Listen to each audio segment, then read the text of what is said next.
I stayed up all night making sure everything was perfect. I gave them my time, my energy, my last ounce of patience. I sacrificed my sleep, my weekends, my own dreams. I covered for their mistakes, smiled through their anger, forgave what shouldn't have been forgiven. I celebrated their victories while quietly losing my own.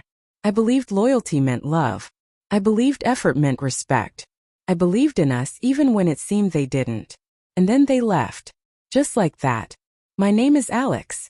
I was 32, living in a small but vibrant part of Chicago, working as a project manager at a tech firm. I was the kind of person who took pride in building things, not just products or processes but relationships. I had been with them for 7 years, almost half my adult life. And I had thought we were a team, inseparable in ways most couples only dream about. But something had shifted years ago and I had been blind to it. Small things at first. A dismissed idea here, a laugh that wasn't meant for me there. Subtle nudges that told me I was expected to bend, accommodate, and swallow without complaint. I had chalked it up to stress, workload, or mood swings. I had convinced myself that I was the lucky one, that patience and tolerance were virtues, that love required compromise above all else. Looking back now, I can see it clearly. I was loyal when it should have been a mutual exchange. I carried more weight than I was ever supposed to. Every time I stayed late at work or skipped a weekend trip to cover their back, I believed in an invisible balance. But it never existed. The betrayal didn't come as a grand revelation. It came as a quiet, undeniable slap in the face. Something small that revealed everything. A casual text I wasn't meant to see. A whisper of secrets I had trusted them with. Proof that every apology I accepted, every mistake I forgave, had been treated as a blank check. My heart sank, not with anger first, but with the slow, creeping weight of disappointment. I confronted them once, gently, almost politely. I wanted to understand, to bridge the gap, to save what I thought was precious. I remember sitting on the edge of the bed, hands clasped tightly, voice calm but steady. "Do you realize how much I've given? How much I've sacrificed?" I asked. Their answer was a shrug and a sigh, a dismissal that felt louder than any scream. It was the moment I realized. My presence, my loyalty, my care, none of it mattered. In their eyes, I was replaceable. Not necessary. Not even important. Just convenient. The days that followed were a blur of disbelief and quiet rage. I replayed every conversation, every small injustice, every time I had been invisible in plain sight. I felt a hollowness, like my reflection in the mirror had been quietly erased. But in that emptiness, a seed of something else began to grow. A resolve that didn't need shouting, only strategy. I realized I didn't have to fight with them to reclaim my worth. I had to take it for myself. I began to withdraw, not aggressively, not to punish, but deliberately. I stopped answering immediately, stopped bending to every whim. I didn't beg for attention or explanations. I let my absence speak louder than words. Friends noticed a change, colleagues noticed a sharper focus. I felt lighter, sharper, more alive. It was subtle at first, almost imperceptible, but it was the first step in reclaiming the power that had been quietly stolen from me. And I learned a crucial truth. Revenge doesn't need to scream. Sometimes it simply waits. Quietly. Patiently. In a way that is impossible to undo.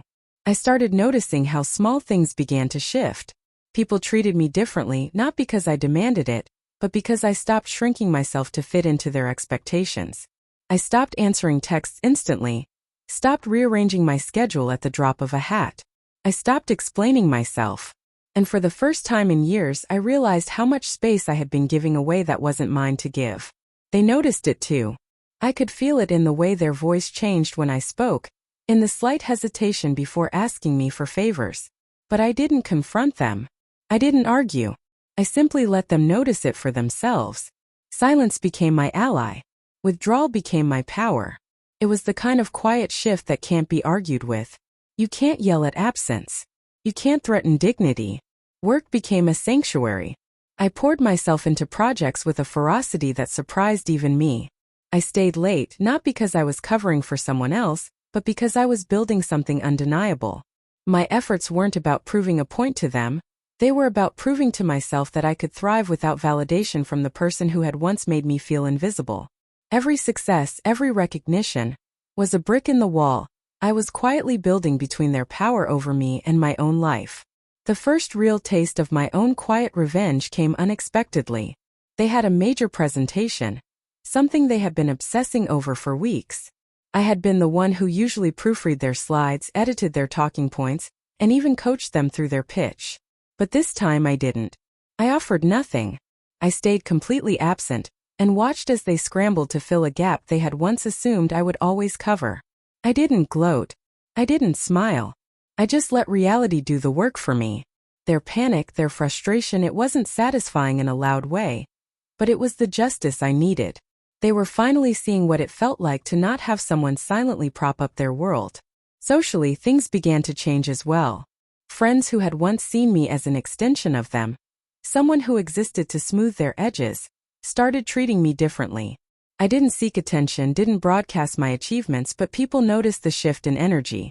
Confidence isn't loud, but it's magnetic. I became the one others wanted to be around, the one whose word mattered, the one who carried weight without even trying.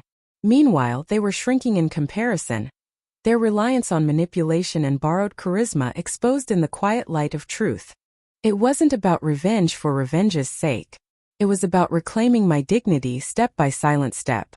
Every time I declined a favor I used to offer freely, every time I said no instead of yes, every time I chose my own time over their entitlement, I was reclaiming control. And with each choice, I felt the last pieces of their hold over me crumble. I remember one evening vividly. We crossed paths at a mutual friend's small gathering. They approached, trying to make casual conversation, trying to regain the foothold they had lost. But something had changed. Maybe it was the way I looked them in the eye without fear. Maybe it was the calm certainty in my tone. But the charm they had relied on for years simply didn't work. I didn't flinch, didn't apologize, didn't explain myself. I smiled politely, exchanged a few words, and then walked away, leaving them standing there, realizing that their old power was gone. The final turning point wasn't a confrontation or a dramatic reveal. It was a quiet understanding that I no longer needed them. I had built a life that was full, meaningful, and uncompromising.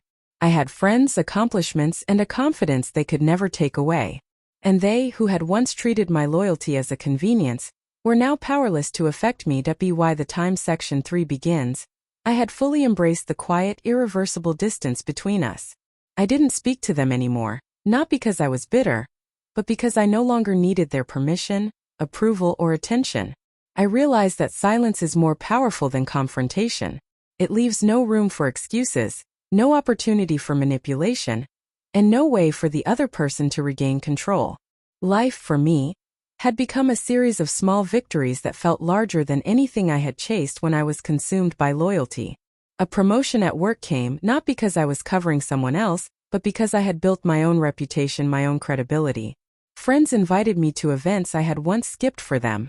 My weekends, my evenings, my time, everything that had been borrowed by someone else, was finally mine again. And yet, the most profound revenge wasn't professional or social. It was internal. It was the peace that came from knowing I had held my head high while they fumbled, the confidence that came from living authentically, and the self-respect that came from refusing to shrink for someone who had never valued me. I didn't need to humiliate them publicly. I didn't need to call them out on social media. I didn't need to make them pay in ways that would feel good for a moment but empty afterward. My revenge was permanence, the knowledge that I had taken back what they had tried to steal, my dignity. I remember the first time I saw them after the dust had settled. They approached me at a local cafe, attempting a casual hello, perhaps trying to test if the old dynamic could be restored. I offered nothing beyond a polite nod. They searched for a crack, a weakness, some sign that their charm could still work, but there was none. In that brief encounter, they understood fully that the person they had underestimated no longer existed in the same form. And it wasn't dramatic. There were no tears, no screaming, no confrontation. Just quiet, absolute irrelevance. Months later I realized I hadn't thought about them in a week, then 2, then a month. The old wound had closed in a way that didn't hurt. The anger had transformed into clarity, and clarity into freedom. I wasn't plotting, I wasn't rehearsing responses. I wasn't waiting for apologies that would never come. I simply lived fully, unapologetically, and on my own terms. Looking back, I can pinpoint the exact lesson I learned. Loyalty is not a tool for someone else to use against you. Sacrifice is not proof of love if it comes at the expense of your own self-worth. And silence, when wielded intentionally, can deliver a justice far more enduring than any outburst ever could. I didn't need to destroy them, because they had already revealed their own limits. I didn't need to seek validation from others because I had finally validated myself. And I didn't need revenge in the traditional sense, because I had created a life so complete that their absence was no longer a void, but a reminder of what I had gained by refusing to be small. In the end, the story isn't about betrayal or loss. It's about the strength that comes from choosing yourself when no one else will. About the quiet dignity that makes loud apologies, excuses, and manipulations irrelevant.